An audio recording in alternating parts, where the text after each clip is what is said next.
Bonjour ou bonsoir, dépendant de l'heure à laquelle vous nous suivez ou vous nous regardez. Aujourd'hui, nous allons parler des différents types de visas qui vous permettront de venir en Allemagne dans le but de poursuivre votre procédure de reconnaissance de votre diplôme, soit de médecin, soit d'infirmier en Allemagne. Alors, dans toutes les classes de visa qu'il y a, il faut comprendre, un, que c'est le visa long séjour qui nous intéresse. Dans le visa long séjour, il y a beaucoup d'autres. Vous pouvez faire le visa au pair qui concerne généralement les gens âgés de moins de 25 ans. C'est pas le principal visa qu'on va généralement conseiller à ceux qui veulent venir pour continuer leur procédure. Mais si vous avez cette opportunité, allez-y. Il y a aussi le regroupement familial. Ça, ce sont les deux visas qu'on va pas trop s'attarder dessus parce que certes, ce sont les visas long séjour, certes, ça vous permet de venir en Allemagne, mais généralement, dans le cas des procédures, si c'est souvent moins utilisé que ce dont on va parler. Alors, le premier visa dont on va mentionner, c'est le visa long séjour type études. Dans ce cas, dépendant des pays ou bien dépendant des ambassades dans les pays africains, généralement, ils sont classés en deux groupes, soit les visas long séjour études de type classe A ou type A et visa long séjour études de type B. Les types A, c'est soit ceux qui viennent faire des études en master ou en PhD, ou soit, et le B, c'est pour ceux qui viennent faire des études en bachelor ou en licence. À l'époque, au Cameroun, par exemple, ou dans certains autres pays africains, ce qui s'appelait type A ou liste A, c'était ceux qui avaient eu le bac ou l'équivalent avec mention. Et ceux qui avaient type B ou oui, visa long séjour études type B, c'est ceux qui n'avaient pas eu de mention au bac ou équivalent. Mais ces derniers temps, on a vu un changement. Type A, c'est vraiment master ou doctorat ou PhD. Et type B, c'est bachelor. Il faut comprendre que la pièce maîtresse dans ce type de visa, c'est ce qu'on appelle le Zulassung, qui est à savoir l'admission. Si vous avez l'admission dans ce genre pour ce type de visa, vous devez constituer le dossier et vous déposer à l'ambassade. Maintenant, ce qu'il faut savoir, c'est que les délais d'attente peuvent varier dépendant des pays et des ambassades. On va passer au visa suivant. Le visa type cours de langue, c'est un visa que certains pays offrent, d'autres n'offrent pas. Là-bas, vous avez la possibilité avec une inscription en cours de langue, mais il faut bien comprendre que quand on dit cours de langue, ce n'est pas que vous venez en Allemagne faire les cours de langue et vous rentrez au pays. Non, vous venez en Allemagne faire les cours de langue parce que vous avez un plan bien précis. Peut-être que vous venez faire X, Y ou Z, ce qu'on appelle souvent des admissions conditionnées. Vous avez par exemple une admission dans un domaine précis, mais vous n'avez pas encore le niveau de langue requis.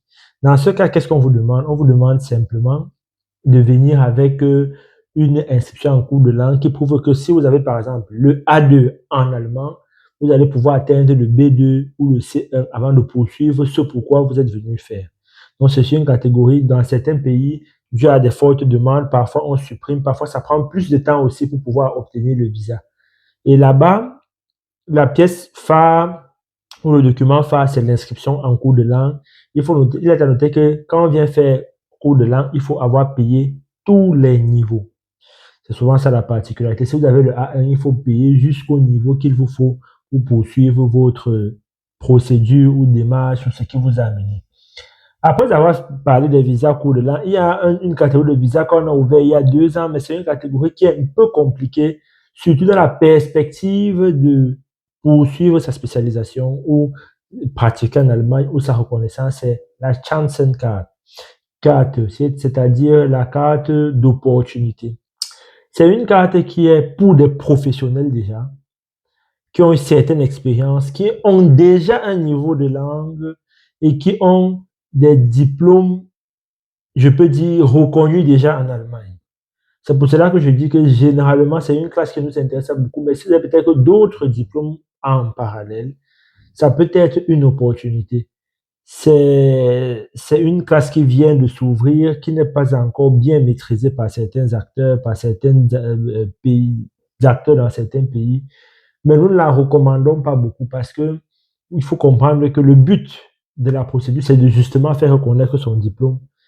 Et vous ne pouvez pas dire que l'un des prérequis généralement dans la Chancencard, c'est d'avoir un diplôme qui est généralement déjà reconnu, ou bien qui est vraiment en passe d'être reconnu, avec le bon niveau de langue, une certaine expérience. Et voilà, on vient maintenant pour chercher les opportunités. Il y a un type de visa pour lequel on va beaucoup s'attarder, c'est professionnel de santé en cours d'équivalence ou en cours de reconnaissance. Ça, c'est une bonne nouvelle pour notre audimat, notre audience du Cameroun. Désormais, depuis un mois déjà ou 2 mois, il est possible depuis le Cameroun de postuler ou de postuler pour ce visa. Dans ce visa, c'est professionnel de santé en cours d'équivalence. La pièce phare ici, on a parlé de ça dans nos précédentes vidéos, c'est le déficit Bescheid. Le déficit Bescheid prouve tout simplement que vous êtes déjà en voie de reconnaissance, vous avez entamé une procédure et il vous manque certains documents ou alors un certain nombre de choses. Et l'ambassade vous demande clairement que est-ce que vous avez un déficit de child quand vous prenez le rendez-vous. C'est la pièce phare qui prouve que vous êtes un professionnel de santé et que vous avez à commencer votre équivalence. Si vous voulez savoir ce que c'est que le déficit de child, référez-vous à nos anciennes vidéos où nous expliquons clairement ce que c'est. Donc, avec cette pièce phare et vous complétez le dossier, vous avez la possibilité de déposer à l'ambassade et demander ce visa-là. Maintenant, une fois que nous avons fait le tour et dit exactement quelle pièce est nécessaire, il faut comprendre que une fois arrivé ici, à part pour le visa en reconnaissance de diplôme qui vous met directement dans votre domaine, dans ce que vous voulez, les autres types de visas, le plus important, c'est d'arriver. Une fois que vous êtes là, en parallèle, vous pouvez faire votre procédure. Maintenant, s'il faut entrer dans les détails, les nécessités, ça veut dire comment constituer le dossier. Alors, vous avez deux choix. Soit vous vous rendez au site, dans les sites des différentes ambassades ou que vous nous suivez, que ce soit à Madagascar, que ce soit en Algérie, au Sénégal, au Congo, au Cameroun, au Maroc. Allez simplement dans les différents sites d'ambassades dépendant de vos pays. Vous allez voir le nécessaire. Il faut seulement garder en tête une idée générale, c'est que on va vous demander les moyens de subsistance, où vous allez rester. Une particularité en Allemagne, c'est que tout le monde doit avoir une assurance maladie. C'est pas peut-être comme la France où c'est seulement la sécurité sociale ou la sécurité sociale. Tout le monde doit avoir une assurance maladie. Donc, c'est une pièce qui faut aussi entrer dans la constitution du dossier.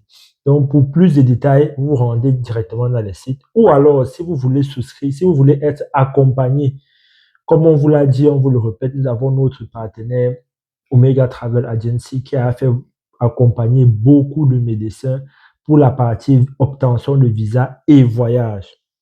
Parce que comme on vous a expliqué, constituer le dossier ou alors déposer le visa à l'ambassade, c'est une partie. Et le processus de reconnaissance est une autre partie. C'est deux parties bien distinctes. Pour tous ceux qui souhaitent donc avoir un accompagnement pour l'obtention d'un visa pour venir en Allemagne, je vous laisse avec le sponsor de la vidéo qui est Omega Travel Agency. Vous allez trouver le lien en description. Donc, on se retrouve pour une prochaine fois pour une autre vidéo explicative pour la procédure de reconnaissance ou pour travailler en tant que professionnel de la santé en Allemagne. Prenez soin de vous et que Dieu vous garde.